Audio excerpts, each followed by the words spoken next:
Como já dizia Chorão, o poeta das ruas, só o que é bom dura o tempo bastante para se tornar inesquecível. What exactly is the plan here? Send a text to Batman. Shazukara! O último episódio da primeira temporada de Patrulha do Destino é intitulado Patrulha do Ezequiel, e nós vemos o retorno da barata Ezequiel, só que dessa vez ela não está sozinha. Mas antes da gente partir para nossa análise do último episódio de Patrulha do Destino, vou pedir para você descer aqui, se inscrever no canal e clicar no sininho para ativar as notificações e não perder mais nenhum vídeo da Legião dos Heróis. Lembrando que semana que vem já começa a série do Monstro do Pântano, e assim como foi com Titãs e com Patrulha do Destino, vai ter análise semanal de Monstro do Pântano também. Então já se inscreve aí para não perder nenhum vídeo.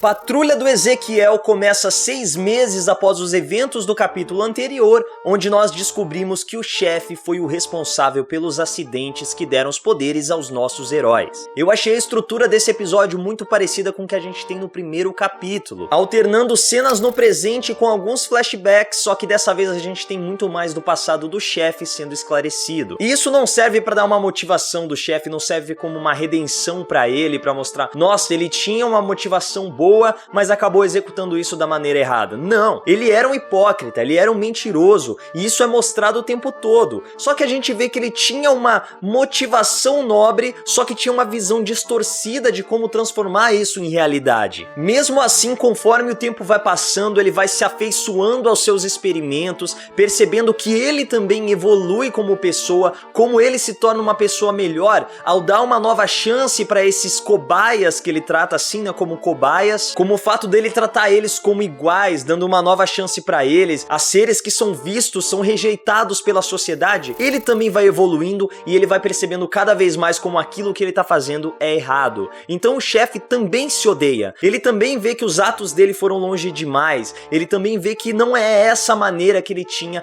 para alcançar o que ele tanto procura. Mas agora ele já chegou até aqui, não adianta mais ele tentar voltar, não adianta mais ele tentar reverter esses atos, então ele continua seguindo adiante, mesmo se odiando. E é muito difícil você odiar um personagem que já se odeia, você odiar um personagem que sabe que aquela motivação não tá certa, mas ele precisa continuar adiante porque ele não consegue mais parar. Eu sinto que foi isso que eles fizeram com o chefe e eu adorei eles terem dado essa faceta pro personagem. Há alguns vídeos eu falei que se você não conhecia a história da Patrulha do Destino nos quadrinhos, era melhor você não ir atrás delas agora. Espera a primeira temporada terminar, pra depois sim você ler, porque tinha muitas surpresas, muitas reviravoltas, muitas revelações que eram importantes pra trama. E essa de que o chefe era o responsável pelo surgimento da Patrulha do Destino, pra mim é a mais impactante delas. Só que aqui na série eles deram um lado muito mais humano pro Niles, porque nos quadrinhos é basicamente uma versão amenizada do cientista maluco, um cara que quer usar o mundo inteiro como seus cobaias, como um laboratório. E aqui eles relacionaram a história do chefe com a história da Dorothy Spinner, que nos quadrinhos também é membro da Patrulha do Destino, só que é uma garota que nasceu com essa deformidade que deixa ela com a aparência de macaco, foi abandonada pelos pais,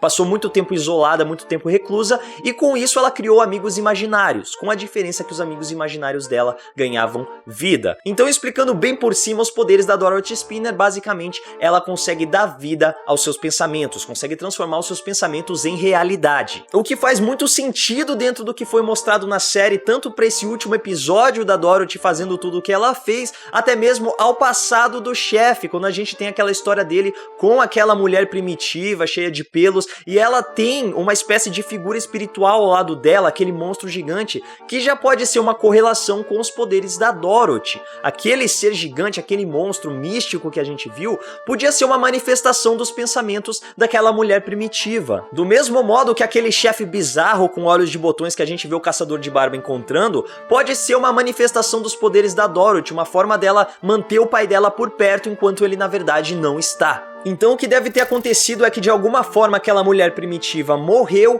e o chefe não consegue mais conceber essa ideia de perder também a filha, a única ligação que restou entre ele e o amor da sua vida. E pelo que dá pra gente perceber, a Dorothy sempre viveu isolada, até mesmo porque o chefe deve ter essa preocupação de manter ela segura dos perigos do mundo, de pessoas como ele, que vão atrás dela, que vão pesquisar, que vão querer eliminar tudo que é diferente no mundo, e ele sabe que a Dorothy é muito diferente, ela não vai ser aceita na naturalmente pela sociedade. Então ele precisa ser imortal para sempre proteger a Dorothy, porque ela provavelmente vai ser imortal também, e ele é a única coisa que ela conhece do mundo, ele é a única figura que protege ela, ele é a única coisa que existe ao redor dela, de uma maneira super protetora, de uma maneira exagerada, e que até mesmo a gente tem uma situação muito interessante ali no final, quando a Jane tenta resgatar a Dorothy, quando a Jane tenta conversar com a Dorothy, e a gente vê que é mais uma vez a Jane agora na figura da heroína tentando resgatar aquela garotinha que tá presa, que tem os seus traumas. Eu gostei muito desse confronto que a gente teve ali, que foi basicamente a Jane tendo que superar os seus próprios medos para ajudar outra garotinha a superar os medos dela. Achei muito bacana esse momento,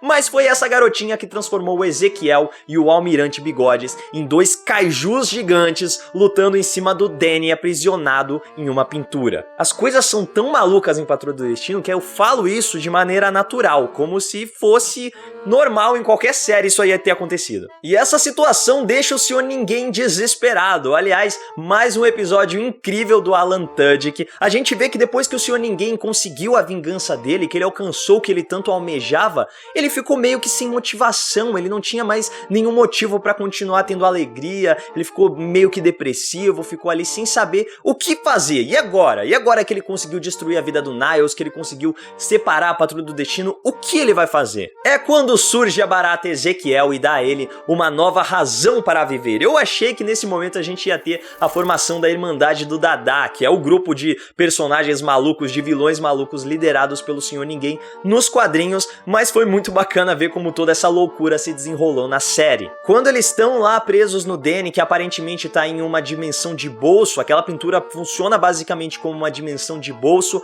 onde as regras, onde as leis da física não se aplicam, onde as coisas funcionam de maneira diferente. Aparentemente o Sr. Ninguém perdeu seus poderes. Eu não acho que ele perdeu os poderes, na verdade acho que ele ficou assustado, porque pela primeira vez na vida ele foi confrontado por um ser que tinha poderes tão absurdos quanto os dele, que é a própria Dorothy. Então talvez isso tenha colocado ele de novo naquela zona de eu sou um ninguém, eu nunca vou conseguir fazer nada direito, olha só, quando finalmente eu achei que eu tinha aprendido a usar meus poderes, quando finalmente eu achei que eu tinha alcançado a minha vingança, isso tudo é destruído pela filha do chefe, logo por ela. Então acho que foi isso que atormentou a cabeça do Sr. Ninguém, que fez com que ele desistisse de tudo, até que surge a Patrulha do Destino pra salvar o dia e pra salvar o Sr. Ninguém. Olha só que loucura a Patrulha do Destino unindo os heróis ao vilão para que juntos eles conseguissem passar por esse problema de uma batalha de kaijus entre uma barata e um rato gigante.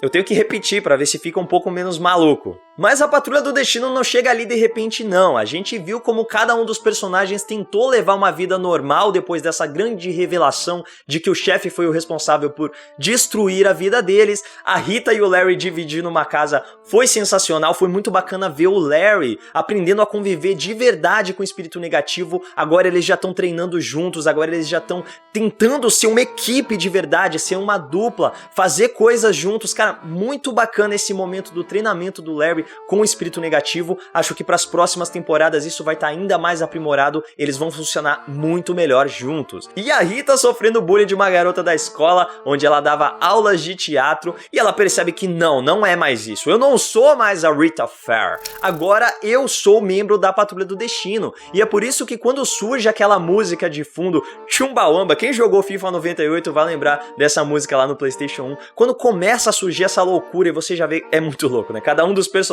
escutando um pedaço da música, e a Rita vai e fala, não, a gente vai atrás disso, porque ela não é mais a Rita, ela não é mais a professora de teatro, ela não é mais a estrela de cinema, agora ela é a líder da Patrulha do Destino, e há muito tempo, há muitos episódios a gente já percebeu que ela puxou essa responsabilidade pra si. Então não tem nem opinião do Larry, vambora dar a mãozinha aqui e vamos atrás dessa loucura. Foi muito interessante também voltar ao Underground, ao lugar feliz do Underground, já que a Jane encontrou uma fuga pra toda essa situação, ela não estava mais conseguindo conviver dessa maneira, teve que encontrar uma fuga nas drogas, né, em uma espécie de droga que foi criada pelo próprio chefe para suprimir os poderes dos meta-humanos, e com isso ela se sentia melhor, era um escape para aquele lugar feliz que existe no Underground, e todas as outras personalidades também ficavam entorpecidas, ficavam desligadas. Só que com isso a gente vê como o monstro do pai ainda continuava afetando a Kay, então o que para ela podia parecer uma fuga, na verdade, ela só simplesmente continuava continuava remoendo tudo aquilo, ela simplesmente ficava revivendo aqueles momentos traumáticos, o que, é claro, não era bom pra ninguém. E mesmo assim,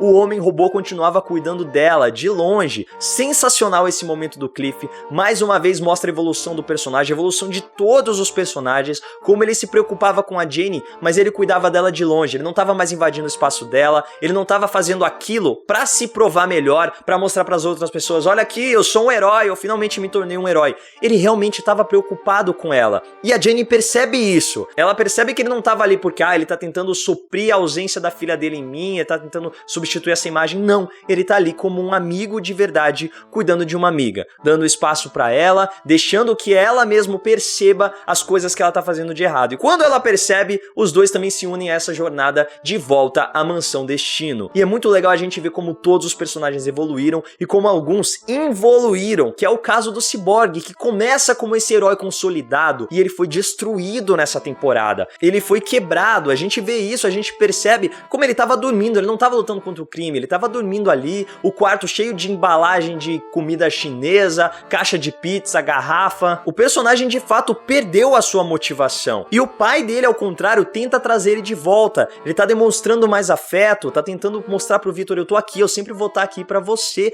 E a gente até mesmo tem um momento muito bom entre Silas e Chefe, que pra mim é um dos pontos altos desse episódio. O episódio inteiro pra mim foi incrível, mas esse diálogo entre o Silas e o Niles, em que o Niles coloca a prova, né, o amor do Silas, fala, você vai ter que escolher um, só um dos dois vai sobreviver. E o que a sua esposa ia querer era que o Cyborg sobrevivesse, que o Victor sobrevivesse, o seu filho. Ela, de alguma maneira, vai continuar vivendo nisso, nessa escolha. Só que é uma escolha muito pesada pro Silas fazer. E ele confronta o Niles e fala, a Eleanor me contou o que você fez. Ela é minha esposa, ela era minha esposa, ela me falou tudo. Você acha que eu não sei as atrocidades que você tem cometido? E você vem me confrontar dessa maneira, falando que eu tenho que seguir adiante, que eu tenho que fazer isso pelo meu filho? Você é um hipócrita. Todas as coisas que você faz são em prol do seu benefício.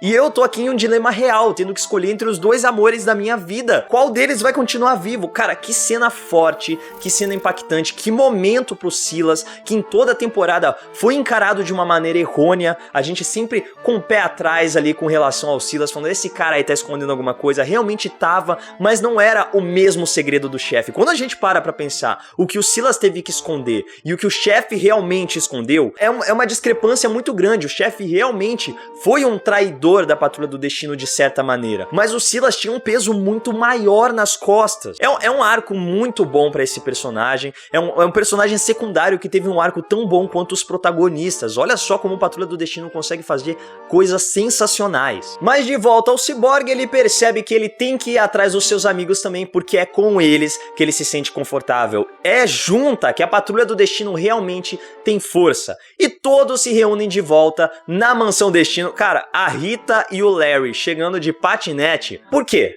Sem motivo algum, mas sensacional, você não questiona, simplesmente não faz sentido, mas faz sentido porque é a Patrulha do Destino, afinal de contas eles estão se reunindo ao som de Tube Thumping de Chumbawamba. E é outra coisa que não faz sentido nenhum, mas quando você para pra pensar, até que essa letra combina muito com a Patrulha do Destino. Eu posso estar caído, mas eu vou me levantar e você nunca vai me deixar derrubado. É o que acontece com a Patrulha do Destino. Eles são quebrados, eles são lascados, eles são contestados, eles mesmos podem duvidar de seus potenciais, mas eles estão ali. E unidos, venceremos. E é assim que eles vão pro Danny, entram na pintura. Eu confesso que eu queria ter visto o Flex Mentalo lutando ao lado da equipe também, mas a gente viu lá naquele jornal que aparece que o Danny joga na cara dos personagens, que o Flex foi o responsável por salvar os moradores do Danny, né? Então ele tá mantendo eles em um lugar seguro. E com o plano do Cyborg posto em ação, o Senhor Ninguém volta ao comando da série e narra uma cena bizarra e nojenta de amasso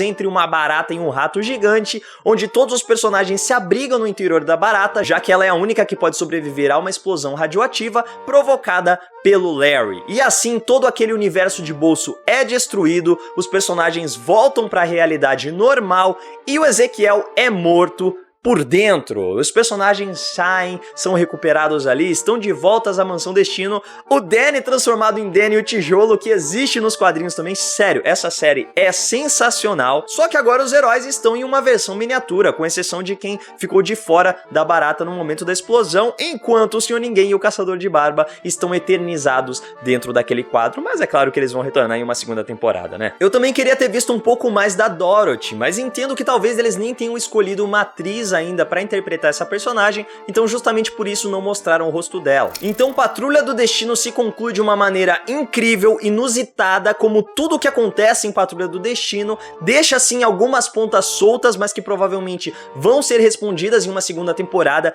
e mesmo se não houver uma segunda temporada, o que eu acho muito difícil já que essa série foi simplesmente incrível, ela se concluiu de uma maneira que dá pra gente ficar satisfeito com esse resultado. Eu amei Patrulha do Destino, simplesmente não acreditava que era possível uma série ser tão bem feita, de uma maneira tão fiel aos quadrinhos, ainda assim ser tão original e trazer à tona questões importantes, mas de uma maneira tão bonita como ela fez. Agora é torcer pra Monstro do Pântano elevar ainda mais o nível da qualidade do DC Universe e pela confirmação da segunda temporada de Patrulha do Destino. E aí, o que você achou dessa jornada? Comenta aí embaixo tudo o que você pensa sobre Patrulha do Destino, se você tá ansioso por uma segunda temporada, se você gostou desse último episódio, e aproveita para seguir a Legião dos Heróis nas nossas redes sociais e me segue lá no Instagram também, MaidanaLH. É isso, Legionários, e que a força esteja com vocês. Patrulha do Destino. Eu ia falar Patrulha do Pântano. O último episódio da Patrulha do Pântano. O último episódio da Patrulha... Não. Alguns vídeos atrás. Alguns já é atrás. Alguns vídeos atrás dos...